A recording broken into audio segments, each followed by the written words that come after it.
just, because she left last year, she said she was going to be with her this year.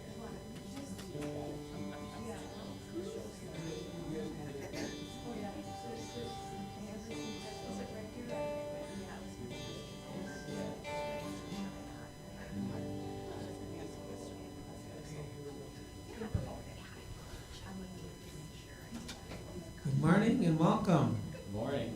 Here we go.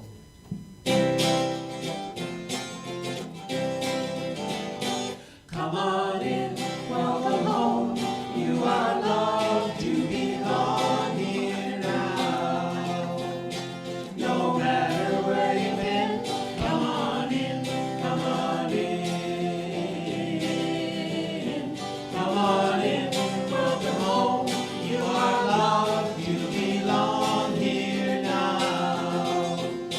No matter where you've been, come on in, come on in, come on in.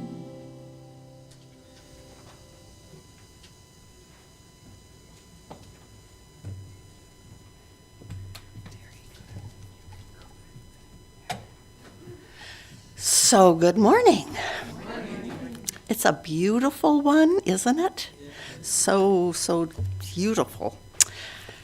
Well, I would like to share something with you this morning that has been really, really meaningful and helpful to me the last bit of time since I've read this. I have been part of a book group that meets on Monday nights, and we're reading the book called The Dream, The Journey, Eternity, and God, all together. And this passage in particular, at this time in our conglomerate history of everything going on, just really seems to be very, very appropriate. And my prayer will be that it is as enlightening, as energy lifting for you as it has been for me. So here goes. If we were to ask you,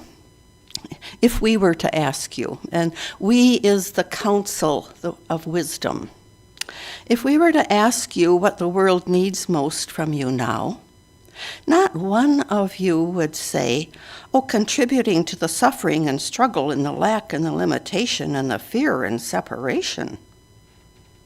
Nor would any of you say, well, I think the best thing that I can do for the world is to suffer enough myself so that everybody around me can be more joyful.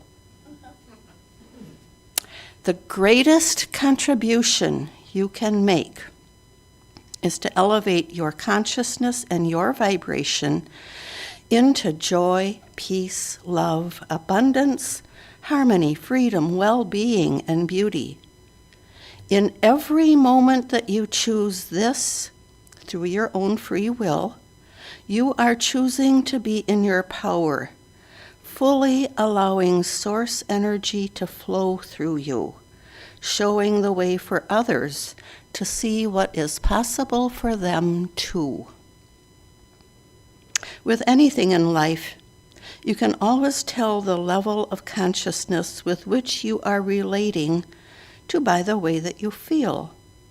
You will always know how closely you are aligned to your truth by how you feel.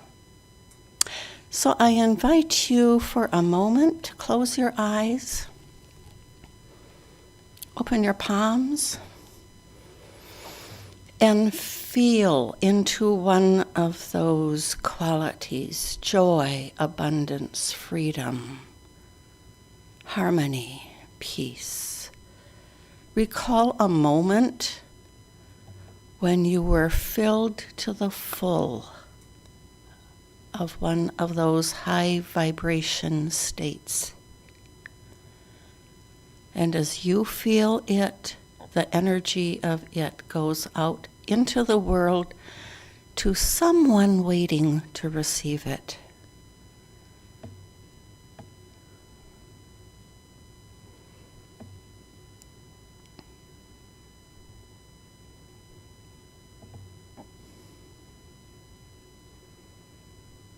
And as that moment passes, we know that it is done. And so it is. Thank you for sharing that with me. And now it is time to say our vision, mission, and value statements. They are written for you up on the board. And welcome to all of you out in that ether spot in the world, online, on YouTube, however you get it, okay? Welcome, welcome, welcome. And thanks for joining us in that effort of bringing peace, harmony, joy, freedom to the world. So please say with me our vision statement. A world powerfully transformed through shared spiritual awakening. And then say with me our mission statement. Advancing the movement of spiritual awakening and transformation through unity, a positive path for spiritual living. And please say with me our values. Abundance, acceptance, unity, diversity, integrity, joy, love. And we celebrate our children and the child in each one of us together by saying, Unity of Appleton sees the divinity in all children and nurtures their unfolding spirituality. And then from the daily word, today's message. Grace. I walk in grace and peace today. I give thanks for the activity of God in my life that appears as grace. This divine gift manifests as the beauty of the world, the people in it, and as the comforting presence of God within and around me each day. I don't have to do anything to earn grace because it doesn't result from my attitude or actions. It flows from the infinite love of God within every person and surrounding every circumstance. It is the indwelling presence that sustains me in challenging times and lifts me in good times. I accept grace with gratitude when I stumbled along life's path and received unexpected blessings. This boundless love fills my heart with bliss and peace. I live in the presence of infinite love, believing each unfolding event in my life is leading me to my highest good. And from the Bible, 2 Corinthians, my grace is sufficient for you. And let's say together the above little message. Grace, I walk in grace and peace today. Okay.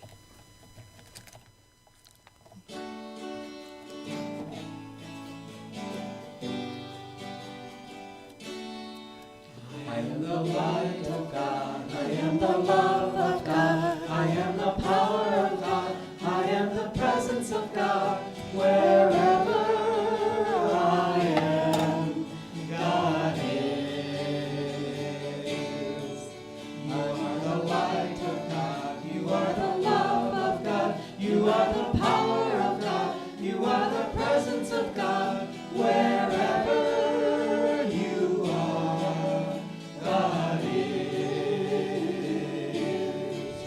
We are the light of God, we are the love of God, we are the power of God, we are the presence of God, wherever we are, God is.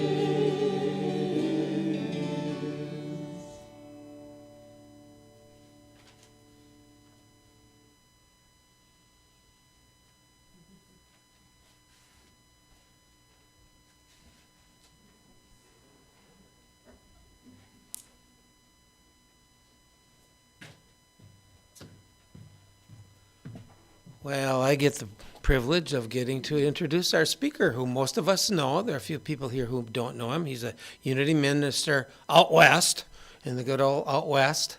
And we know him and love him for those of us who've heard him come to us as often as he has. So Evin will lead us in our talk today, and we always welcome him and are glad to have him with us. So welcome to Evin. Thanks, Evin.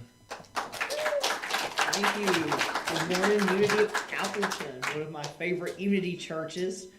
I was just telling everyone this morning that I need to get back out there at some point. I visited your congregation, I think it was like January of 2022, and we did a burning bowl, and just really loved your congregation and your church, so need to get back out there and get out there in person. So anyway, thank you for the warm welcome today. As was introduced, I'm Reverend Evin Wilkins, originally from Texas, but now living in Washington State, just outside of Portland, Oregon. So happy to be here. So anyway, this morning, whether you're sitting in Wisconsin or you're tuning in online from another location, I want to talk about a place today in my talk.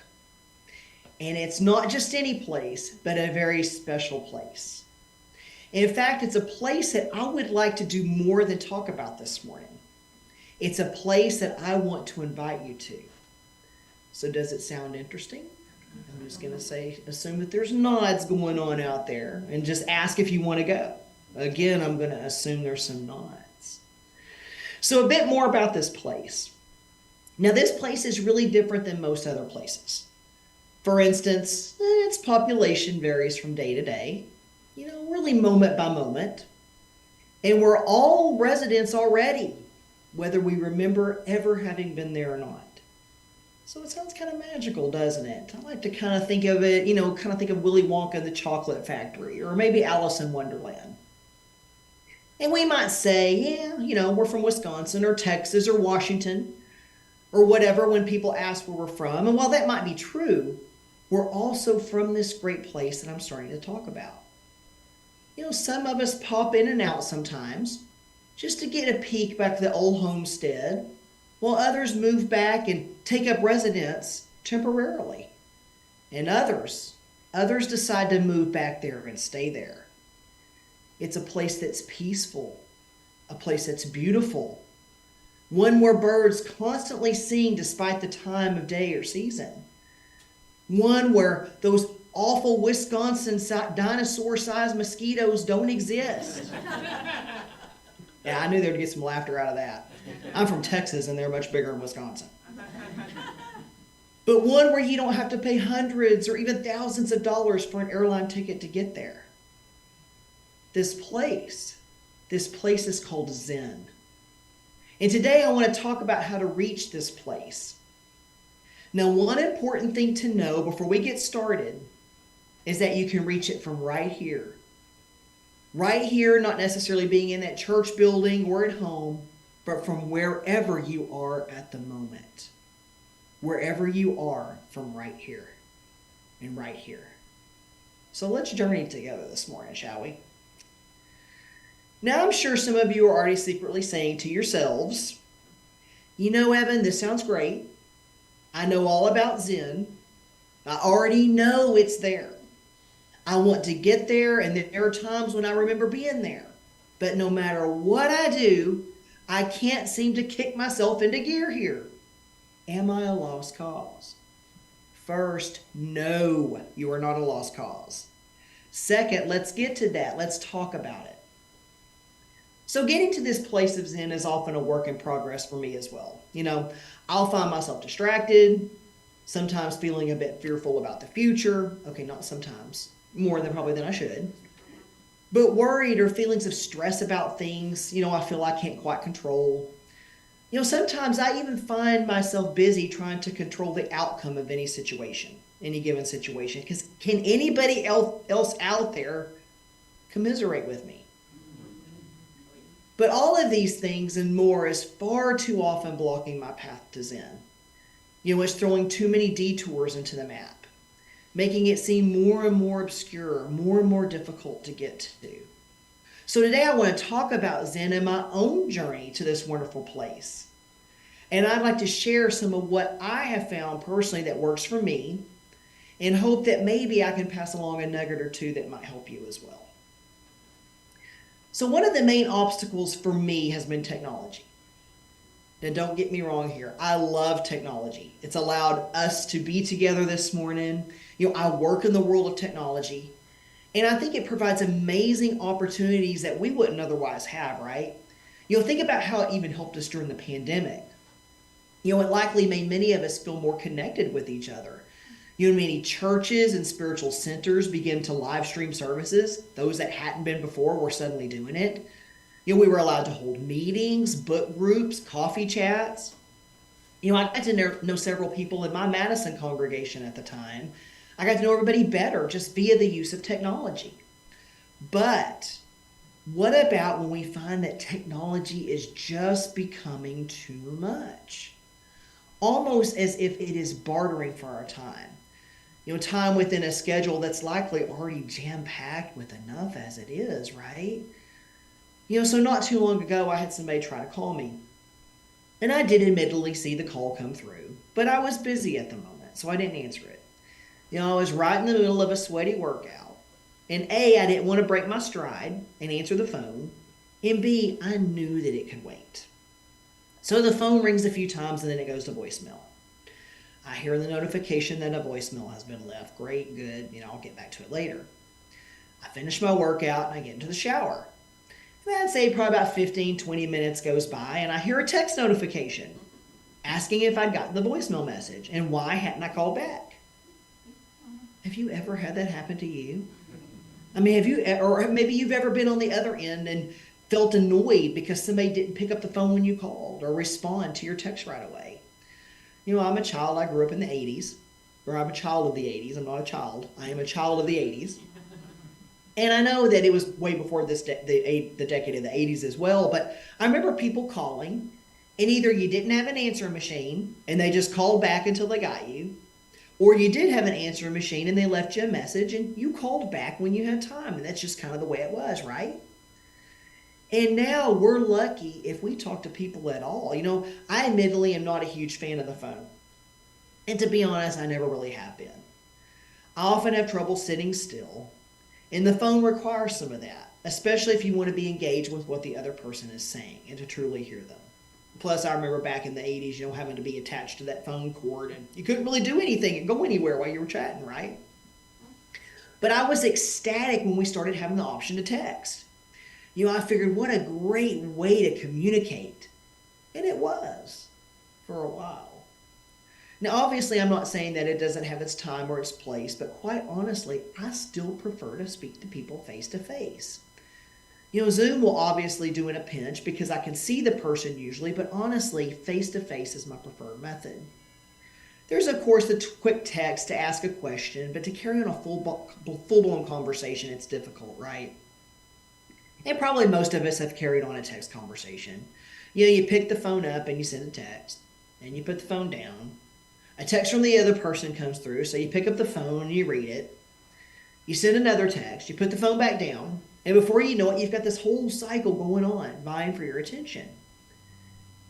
And then you stop for a moment, become aware of your surroundings, and you realize that you have no idea what the person next to you was saying. Or you missed half the movie you were just watching. Living life not by being present in your current surroundings, but being lost in what I call technology land. And things can often get skewed in these types of communications too, right? We can't hear inflection in the voice. We can't see the other person's face when we're carrying on these text conversations. Max Strom, the author of There Is No App for Happiness, says, we have to choose our technology wisely. If we bring technology into our life, it should simplify our life. It should give us more free time, not take it away. So for me, I decided to start a technology fast of sorts. I decided to use my technology to give me more free time instead of allowing it to take it away.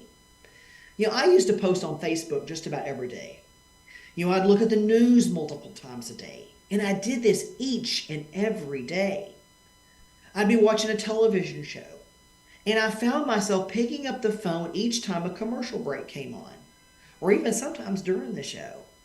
It started to become too much. I'd complain about not having enough time for this or that, So I decided to start using my phone to start tracking my screen time. And I was astonished at what I found. All of that time I had spent on my phone, the things I could have done. I felt as if the phone had basically become an extension of my body. So I decided to stop using it so much and to start living my life more in the present, right in the real world that was happening right in front of me. I finally began to start those guitar lessons that I had talked about for so many years. I began writing my book again, starting to do more work out in the yard. I finally put air in my bicycle tires. Mindy, my wife, and I have created a sitting area in our backyard where we can go out in the evenings to enjoy that occasional glass of wine or coffee. My next plan is to hang a hammock in the backyard where I will not lay with my phone, but with a good book. And so far, it's been working. I feel much lighter. I feel more in touch with the world around me. Even physically better, as my eyes don't feel so exhausted at the end of the day. My head feels less achy from all that screen time. And most importantly, I gave myself permission to live more fully in the present moment that is right in front of me. Another milestone closer to Zen. Another thing I felt, that I've needed more attention to was my prayer practice. Yeah, I know I'm a minister and I should be doing this every single day, multiple times a day, right? Well, yeah, it happens to the best of us. But prayer can help us to reach Zen because it helps us to nourish our connection with the divine, ensuring that connection stays strong and healthy, ensuring that we can utilize it and create our lives through it and to live from it. Most of us know, or many of us know, that by now we can't ever be separate from God or the divine, whatever name you choose for it. Yet sometimes that link can get a bit frayed, right? It will never break, but it still needs our attention just like anything else in our lives. Philippians 4:6-7 of the Holy Bible states, "Do not be anxious about anything, but in every situation, by prayer and petition, with thanksgiving, present your requests to God. And the peace of God, which transcends all understanding, will guard your hearts and your minds in Christ Jesus." Charles Fillmore, the co-founder of Unity, tells us that prayer is communion between God and man or woman. Prayer is the most highly accelerated mind action known. It steps up mental action until man's or woman's consciousness synchronizes with the Christ mind. Now, I never really cared a whole lot for prayer when I was younger. To me, it felt like I was begging a parent to buy me the latest and greatest gadget or toy.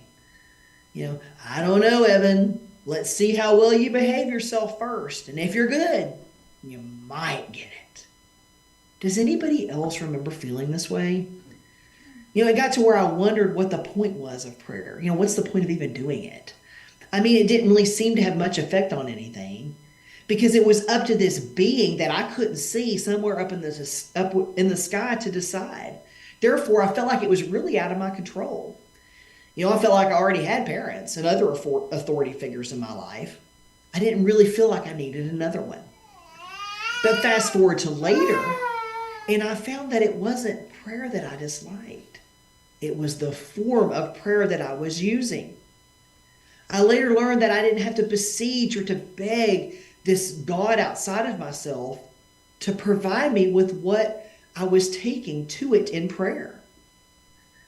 In his book, The Power of Intention, the late great Dr. Wayne Dyer stated, "The purpose of prayer is not to influence God to grant you special favors, if I could talk this morning, but rather to remind yourself that you are always connected to God." So I learned that I don't have to ask for things in prayer. All I have to do is affirm that, A, I am indeed connected to God, this divine energy and power that resides within myself, and B, that in this connection, I am also this divine energy. this power, and that all I have to do is to affirm these truths in prayer and to express gratitude for these truths. And see that sometimes just a simple thank you is enough. Dr. Wayne Dyer once told a colleague how he always starts his prayers out with the words, thank you. And sometimes those words are his entire prayer. And the last thing that I have to realize with prayer is that I am always praying.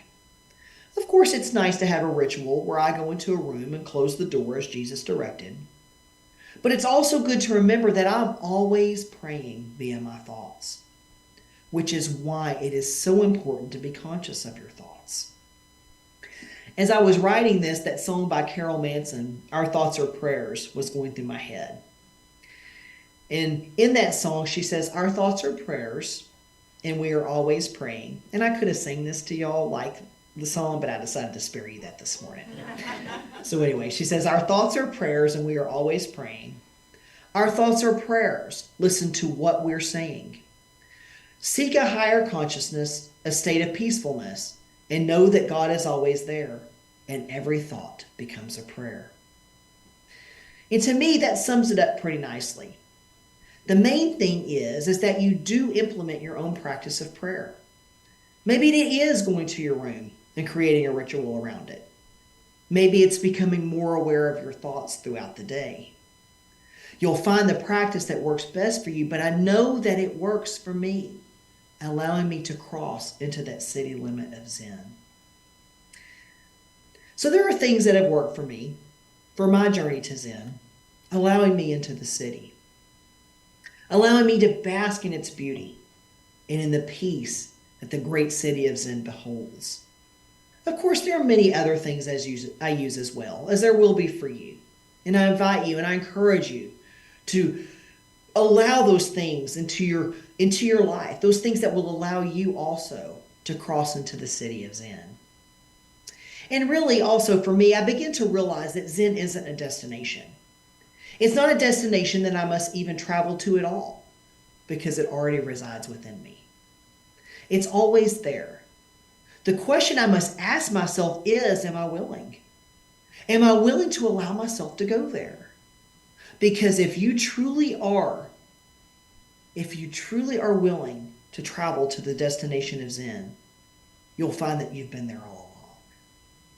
And I'd like to end with this quote today by, unfortunately the author isn't known, but I thought it was very applicable to the talk today. This person says, Zen can only be found within ourselves. It is hidden within us and travels with us wherever we go. We cannot search for it on the outside in some faraway land, because it erupts from our own spiritual self and it is one with it. Namaste, my wonderful, wonderful Unity of Appleton. And now it is time for our meditation, and I invite you to join me for that as well. So if you would just gently close your eyes or find a spot on the floor to gaze. Just put your feet flat on the floor. If you're laying home, maybe you want to lay down during the meditation. I invite you to do what's comfortable. And just breathe. Just allow yourself to breathe naturally. Just let your shoulders relax. Relax the muscles on your face. And just allow the floor of the chair to support you. And just to breathe and to be here in this moment, this very zenful moment. Just breathe in and just breathe out. Nowhere else to be but this beautiful moment.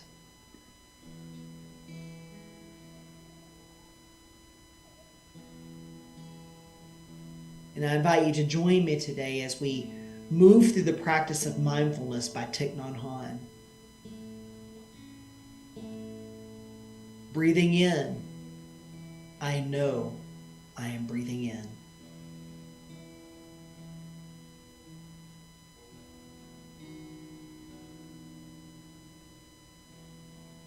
Breathing out, I know I am breathing out.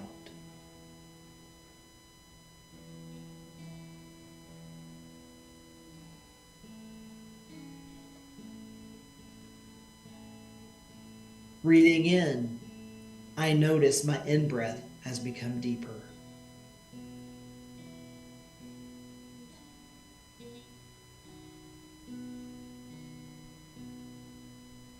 Breathing out, I notice that my out-breath has become slower.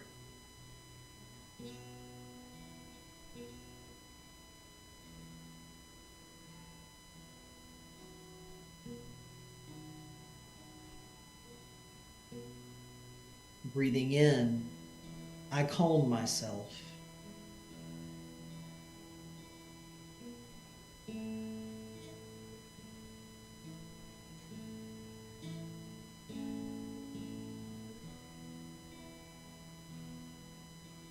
Breathing out, I feel at ease.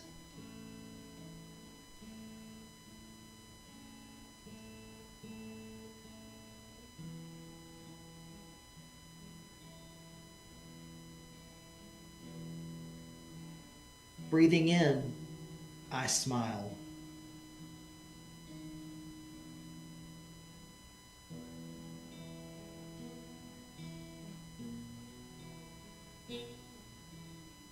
Breathing out, I release.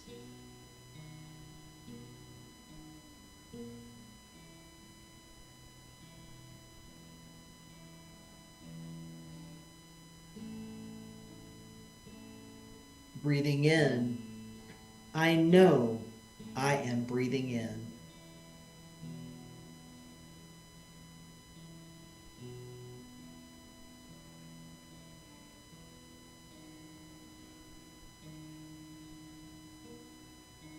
Breathing out, I know I am breathing out.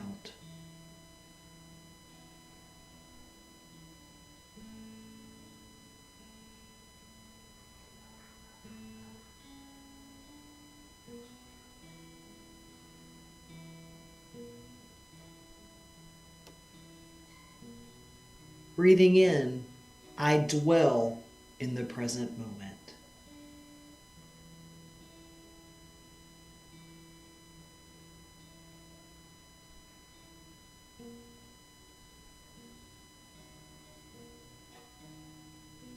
Breathing out, I feel and I know that it is indeed a wonderful moment.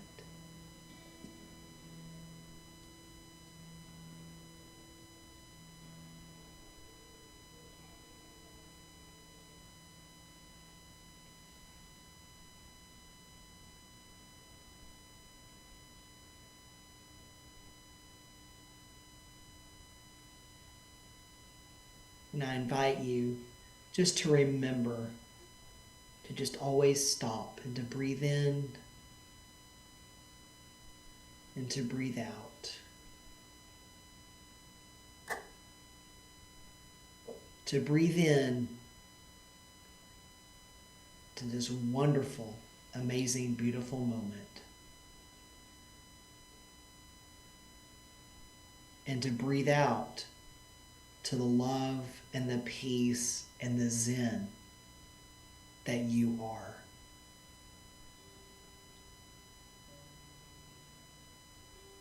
And I just invite you to now begin to bring your awareness back to this room and this time and this space. And just to remember that you are this present, beautiful, wonderful moment.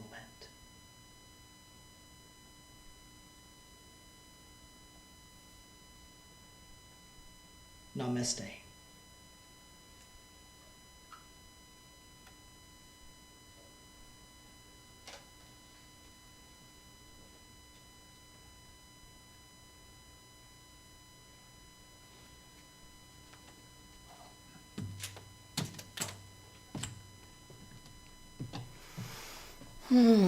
30 more seconds of a wonder-filled moment.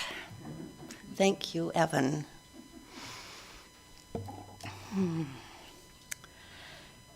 And now we move from meditation, keeping that same high vibration going as it affects what comes next. We move from meditation to our affirmation of prosperity. This is the time when those of us who think of Unity of Appleton as our home, our spiritual home, we practice putting Spirit first in our financial life. When we do this, it prospers the spiritual community we love and supports our own spiritual growth and prosperity. Please connect with the guidance of Spirit in you and give whatever the amount Spirit guides you to give. Whatever that amount is, take it in your hand and bless it with your love. If you are one of the many who give electronically, take the gift into your heart. Feel free to bless the plate as it passes by, and let yourself feel grateful to God in you as your one source.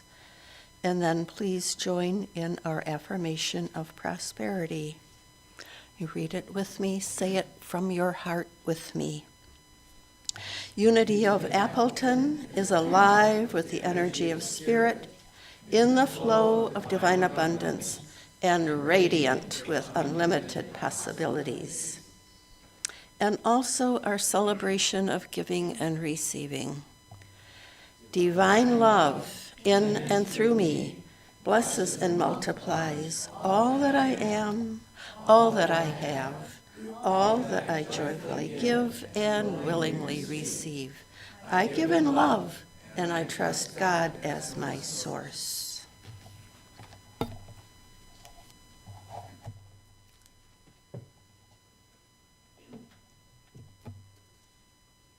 I will be gentle with myself.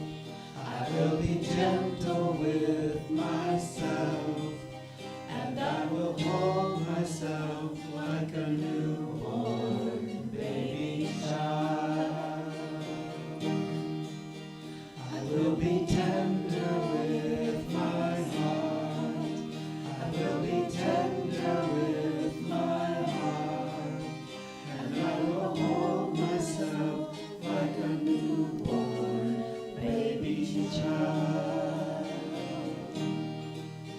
And I will only go as fast as the slowest part of me feels safe to go. And I will only go as fast as the slowest part of me feels safe to go.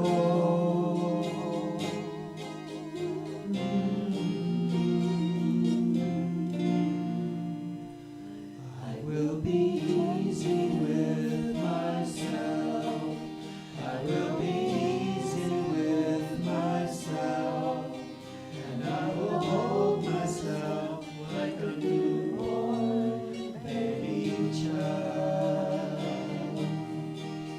And I will only go as fast as the slowest part of me feels safe to go. And I will only go as fast as the slowest part of me feels safe to go.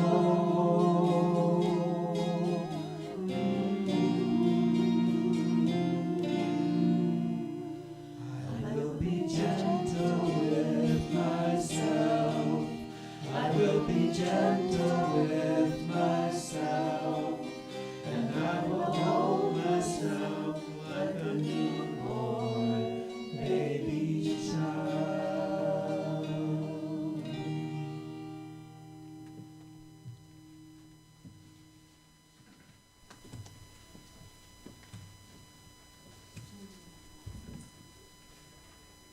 And on behalf of Unity of Appleton, we receive the gifts that you have so generously provided, that they feed this congregation as well as the entire globe.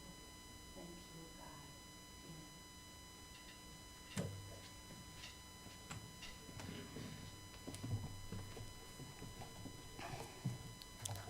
And now it's time for announcements, which we can read all together up here on the screen. Book study today continues at 11:15, Living the Untethered Soul. Take time to go downstairs and get something to eat, to drink. You're welcome to bring it up and enjoy it up there as well. It's a great book. I have just enjoyed it myself for the first time last week. I have a fresh new book. Is there anything like a fresh new book to open up? That happens today. Okay. Unity of Board meetings are open to the public. If you wish to attend and see what goes on, see Carrie for a Zoom link to join the meeting this Tuesday, October 24th. You can get all the details, time and whatnot. Chain Reaction Day is this Saturday, October 28th. It is sponsored by the Spiritual Social Action Team. It's a great opportunity to help our community. Please meet in the parking lot at 8:30 with gloves, rake, leaf blowers, etc. Is our community just the grounds and everything around our building and whatnot, or is it reaching? Pardon? It's a community event, and you go to people's houses. Okay. Signs, so there's like Great. two or three. Yeah, I haven't heard yet from the county, but I will this week. Okay. Would you like people to sign up? That would be nice. Okay, there's a sign, okay, I'll put a sign-up sheet in the back, that way if it's canceled for weather concerns or something, then Bedford has a way to get Okay. hold of people. Good. So if you didn't hear, this is a community-wide event that goes on. So it will be taking you into neighborhoods that were into locations. Specific houses that you're signing. Right. And people Yeah, expect it. people who ask for help, cleaning up their yards, washing windows, doing all kinds of late summer, early fall, winter kinds of activities. Okay. And this book that I mentioned, The Dream, the Journey, Eternity in God, that book study is on Monday evening right here at 6 o'clock. If you haven't been a part of it up until now, no concern, just come. It's an easy one to jump into, and we will all welcome you. Really, really, really. Want a piano? A donor is looking to give away her late husband's Yamaha baby grand piano to a passionate instrument lover. Please let, I'm guessing it's Carrie, know if you would take it or have someone who will care for it. And the Unity online. Okay. And now, our prayer for protection. Please stand and join as loud as you can so it reaches the far, far reaches of the earth. The light of God surrounds us. The love of God enfolds us. The power of God protects us. The presence of God watches over us. Wherever we are, God is, and all is well. Namaste.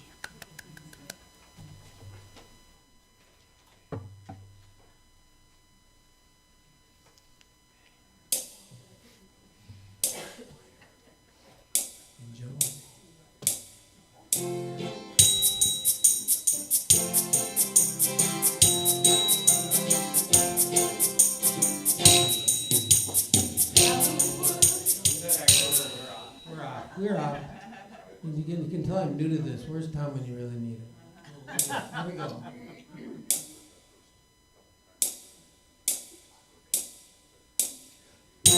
we go. Now we're on. Hello world is the song that we're singing. We are so happy. Oh, God's love is what we are sharing. We are so happy. We have a dream, we're coming together. And a lot of love as we all become one. Sharing love and light whenever we're together. Get a happy feeling when we're singing a song. Feeling our love with the song that we're singing.